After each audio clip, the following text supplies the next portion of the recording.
Hello student, केएसएन chemistry classes में आपका स्वागत है। बच्चों, आज जो हमारा टॉपिक है वो बेसिक केमिस्ट्री से रिलेटेड है। बेसिक केमिस्ट्री में हम आपको बताने वाले हैं केमिकल फार्मूले के बारे में, यानी रासायनिक सूत्रों को कैसे याद रखें, कैसे लिखें, कैसे उसको पढ़ें, इसके बारे में हम आपको बहुत सरल तरीके से आज बताने वाले हैं। तो आप वीडियो को स्किप मत कीजिएगा। बेसिक केमिस्ट्री से रिलेटेड और भी वीडियो हमने बनाए हैं, उन वीडियो को अगर अभी तक आपने नहीं देखा है तो जाकर आई बटन पे ऊपर क्लिक कीजिए। आपको बेसिक केमिस्ट्री से रिलेटेड जितने भी वीडियो हैं वो सब मिल जाएंगे। साथ ही साथ अगर आप इंटर के स्टूडेंट हैं तो वहां पर आप प्लेलिस्ट पड़ी हुई है आपके वीडियो में, ठीक है। प्लेलिस्ट में जाके आप उन वीडियो को चैप्टर वाइज वीडियोस पड़े हुए हैं, चैप्टर वाइज वीडियो के क्या कर सकते हैं, नोट्स बना सकते हैं। उन नोट्स के द्वारा आप केमिस्ट्री की पूरी तैयारी कर सकते हैं, ठीक है। तो चलिए शुरू करते हैं। मेरा नाम है ऋषि मिश्रा, मैं आज आपको बेसिक केमिस्ट्री के बारे में बताने वाला हूँ। तो चलिए शुरू करते हैं। देखिए, रासायनिक सूत्रों को याद रखने के लिए बहुत ही आसान तरीका है। जैसे मैं आपको बताऊं, लिखा हुआ है CO2, ठीक।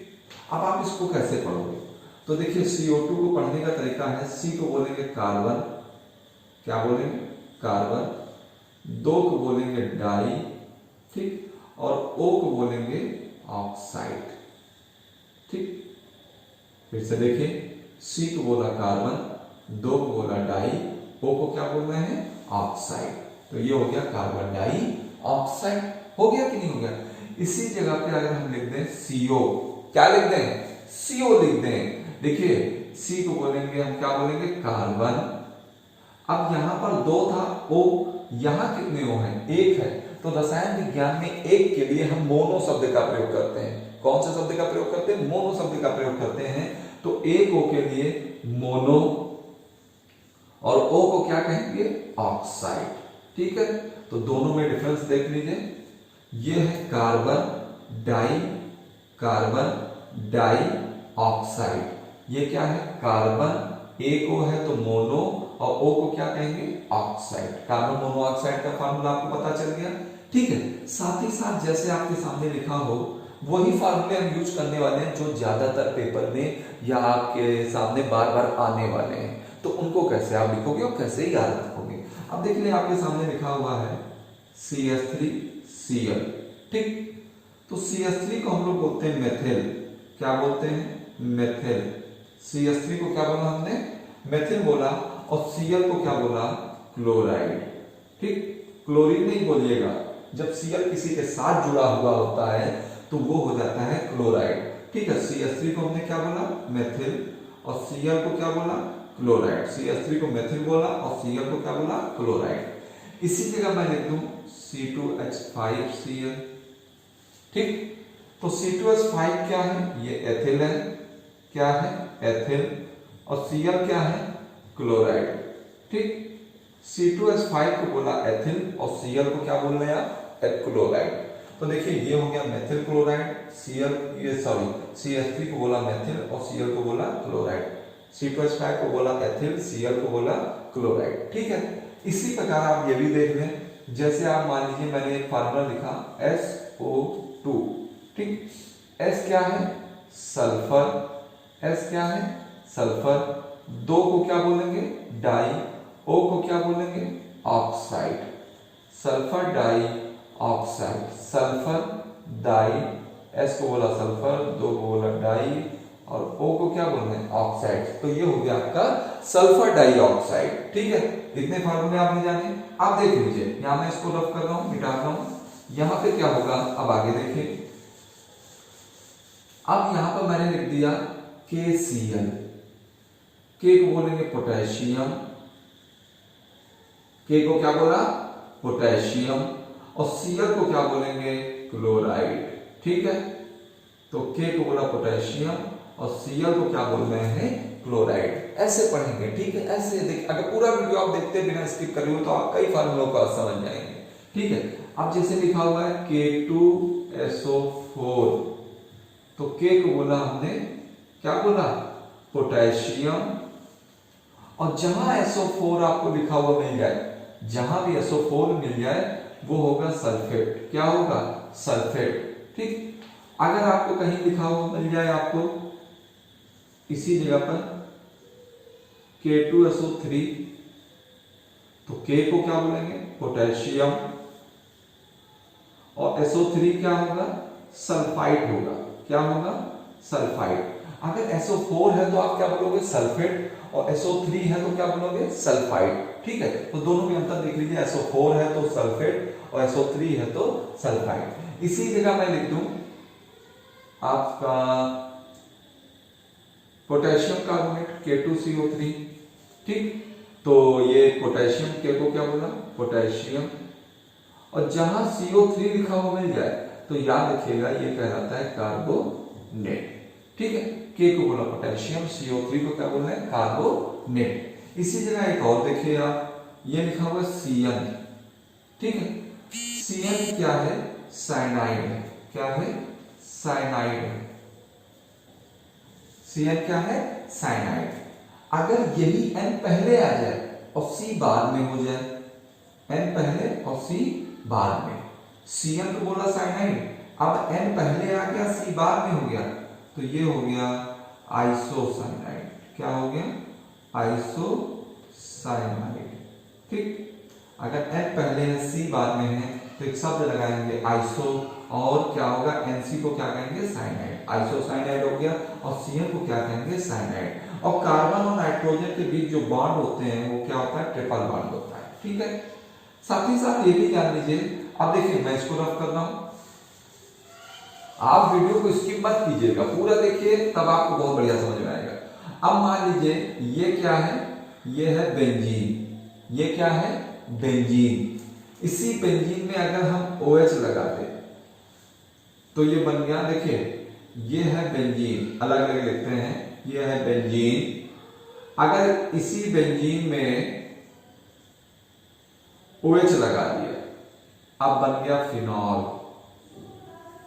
ठीक, अगर इसी बेंजीन में हम CH3 लगा दें तो ये बन गया टॉलुईन। इसी बेंजीन में अगर हम मान लीजिए हम लगा देते हैं CHO तो ये बन गया बेंजल्डिहाइड। बेंजल्डिहाइड। ठीक है, यानी बेंजीन और ये जो CHO लिखा हुआ है ये एल्डिहाइड है। CHO है तो एल्डिहाइड है, तो बेंजीन प्लस एल्डिहाइड मिलके क्या बन गया, बेंजल्डिहाइड। ठीक है, अब इसी जगह पे अगर CHO में, अब देखिए यहां पर, यहां बेंजीन में हमने क्या लिख दिया, COOH, तो ये बन जाएगा बेंजोइक अम्ल। ये क्या बन गया, बेंजोइक अम्ल। ठीक है, एक बेंजीन में 2 CH3 लग जाए, कहीं भी लग जाए, यहां मान लीजिए लगा दिया। ठीक है, अब थोड़ा सा ध्यान दीजिएगा, बेंजीन रिंग में जो पहले कार्बन के बाद ये दूसरा कार्बन आता है, ये जो पोजीशन होती है वो होती आर्थो। कौन सी पोजीशन होती है, आर्थो पोजीशन होती है। ये पोजीशन होती मेटा, ये पोजीशन होती पैरा। ठीक है, तो इसके सामने वाला ये पैरा हो गया, इसके सामने वाला मेटा हो गया, इसके सामने वाला आर्थो हो गया। ठीक है, तो ये दूसरा कार्बन, ये तीसरा, ये चौथा। दूसरा कार्बन क्या होगा, आर्थो, तीसरा क्या होगा, मेटा, और चौथा क्या होगा, पैरा। ठीक है, तो अगर एक ही बेंजीन से 2 CH3 लग जाए तो ये कहलाएगा क्रिसॉल। क्या कहलाएगा, क्रिसॉल कहलाएगा। ठीक है, अगर बेंजीन के ऊपर Cl लग जाए तो Cl का नाम पहले बोलेंगे हम लोग, क्या होगा, क्लोरो। और ये Cl किसके ऊपर जुड़ा है, Cl जो है ये किसके ऊपर जुड़ा है, ये बेंजीन के ऊपर जुड़ा हुआ है, तो ये बन जाएगा क्लोरोबेंजीन। ठीक, ये समझ में आ गया। साथ ही साथ अब देखिए, आप ये भी देख लीजिए, यहां पर अगर CH4 है तो ये मेथेन है। CH4 है तो क्या है, मेथेन है। अगर यही जगह मान लीजिए CH3 है तो ये मेथिल है। ठीक, अगर इसी जगह CH2 है तो ये मेथिलीन है। फिर से देखिए, CH4 है तो मेथेन, CH3 है तो मेथिल और CH2 है तो मेथिलीन है। ठीक है, इतना समझ में आ गया। देखिए स्क्रीनशॉट ले लीजिए आप आराम से, ले लिया, इसको कहीं नोट कर लीजिएगा रफली। ठीक है, ये बहुत इंपॉर्टेंट चीजें बता रहे हैं। अब एक और देखिए, कुछ और बताते हैं आपको। अब मान लीजिए आपके सामने लिखा हुआ है, कोई फार्मूला मैं लिख देता हूं,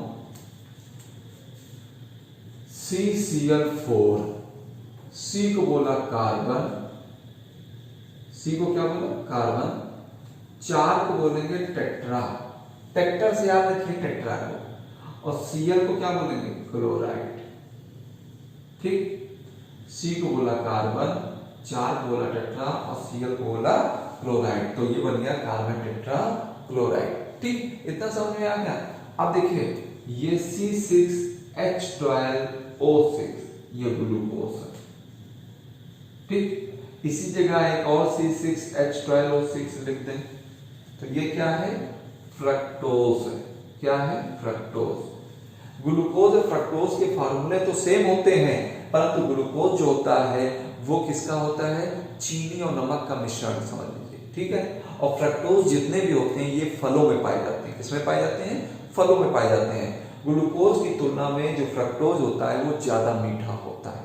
इतना आप समझ गए। ठीक है, अब आगे देख लीजिए, ग्लूकोज फ्रक्टोज को आपने जान लिया। अब देखिए और भी देखिए, अभी यहाँ पर क्या है, मान लीजिए आपके सामने लिखा हुआ है जल, H2O, ये है जल। ठीक, साधारणतः क्या करें, जल कह रहे हो। अब इसी में हम क्या करें, एक O और बढ़ा दें। यहाँ H2O है तो जल, अगर एक और बढ़ा दें तो ये हो गया, H को बोला हाइड्रोजन, और जो एक को एक्स्ट्रा बढ़ा रखा है उसको कहते हैं पर ऑक्साइड। अगर खाली H2O लिख रखा है तो ये तो जल हो गया, एक को एक्स्ट्रा कर दिया, अब एक की जगह 2 O हो गए, तो H को बोला हाइड्रोजन और 2 O है तो ये एक को एक्स्ट्रा हो गया, तो इसमें क्या है, पर ऑक्साइड है। ठीक है, इतना समझ में आ गया। साथ ही साथ यहाँ पर देखिए कि आपको स्टार्च का सूत्र C6H10O5, ठीक है, यहाँ क्या है, यहाँ N लगा लोगे। ये किस चीज का फार्मूला है, स्टार्च का। किसका है, स्टार्च, जो मंड होता है वो इसका फार्मूला है। ठीक है, साथ ही साथ यहाँ पर और भी फार्मूले में आप देख लीजिए। मान लीजिए आपके सामने लिखा हुआ है, इसको मैं रख कर देता हूं,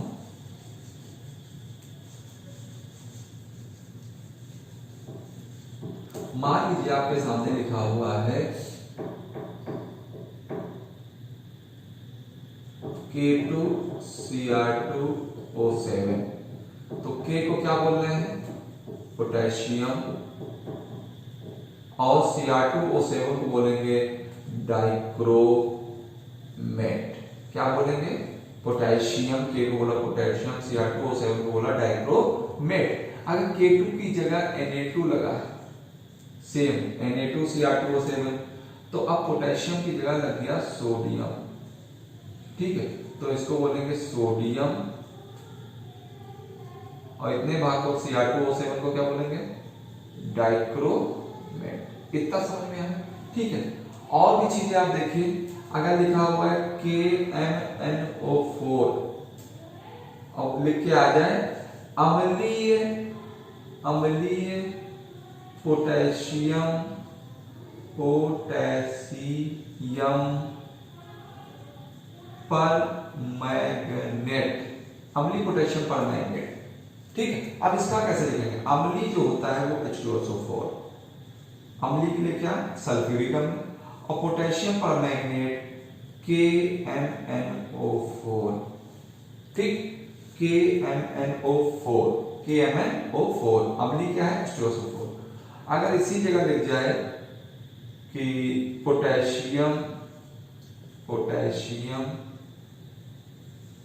मैग्नेट, पोटेशियम मैग्नेट क्या होता है, K2MnO4, पहली बार पढ़ रहे हैं। KMnO4 है तो पोटेशियम पर मैग्नेट है। अगर पोटेशियम आपको पर मैग्नेट यहां पर है तो एक K है, अब मैग्नेट होगा तो खाली क्या होगा, K2MnO4, तो ये हो गया पोटेशियम पर मैग्नेट। ठीक है, तो आज आपने इतने फार्मूले जाने हैं, इनका आपको क्या करना है, रिवीजन करना है। इस रिवीजन को बार बार देखिए, इस वीडियो को देखने के साथ साथ ये वीडियो नोट करिए, तो आपको आसानी से वीडियो पूरी तरह जो ये टॉपिक है तैयार हो जाएगा।